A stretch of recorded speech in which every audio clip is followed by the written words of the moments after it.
Hi everyone, ukgirlinsf. A video on a very macabre subject, and that is death. And you might think, what the bloody hell is she doing a video on death for? But it's my way of coming to terms or addressing the subject of death through all the entertainers that we have lost this past January.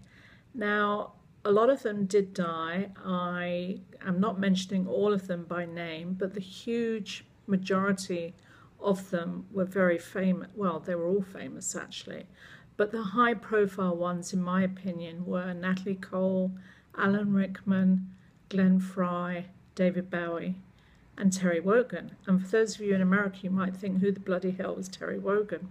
But more of him in a minute. But going to David Bowie, now I was never a huge David Bowie fan, but I realized how hugely popular he was around the world.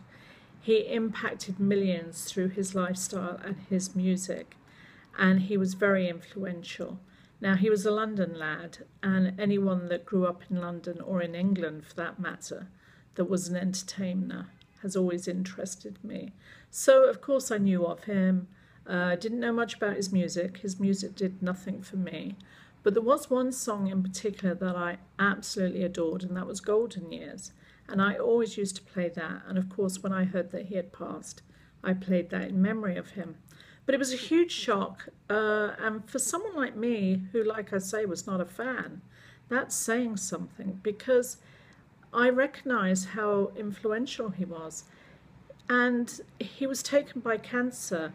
And when someone that we look up to is taken by a disease that can affect any of us, and we all know people in our daily lives, like family or friends that have died from cancer, it really brings our own mortality to mind, or at least it did to me. And I personally am scared of death, and I write a lot of poetry, and death figures a lot in my words.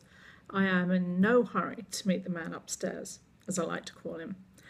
But going back to Terry Wogan, now he was an Irish lad. He started out in radio in Ireland and then graduated to TV, and then he went over to London and he worked for the BBC as a disc jockey, and he was very, very famous. I mean, he was much loved in Britain, and I found out about his death through Twitter. I was just about to go to bed and I checked Twitter one last time, and I was absolutely gobsmacked when I read on the BBC that he had died. It was breaking news, which meant everybody in Britain was waking up to that news as I was going to bed.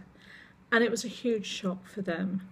And if you were to read social media in the last few days about him, you will realize how popular he was and how missed he will be.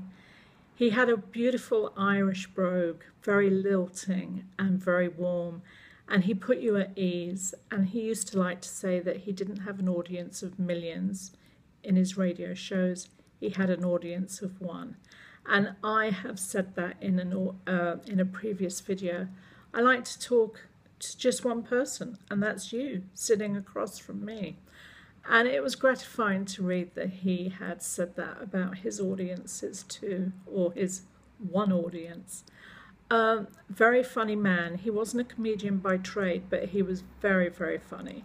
And he brought millions of people pleasure through his witticisms, his humour, and the things he said. He was never nasty, and that's a great thing in broadcasters, their repertoire, because some of them can be really nasty, but he wasn't.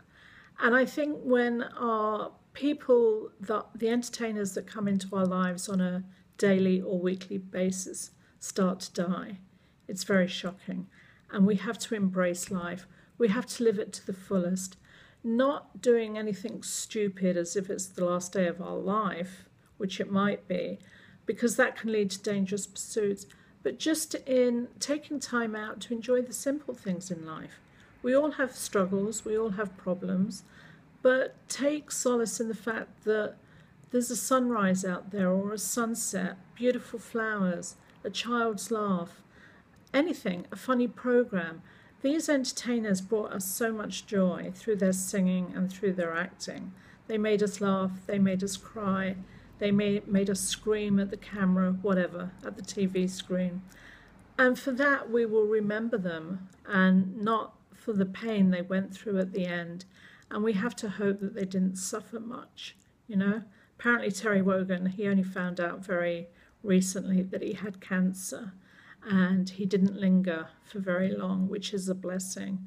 But he will be sadly missed, as will David Bowie, as will the others.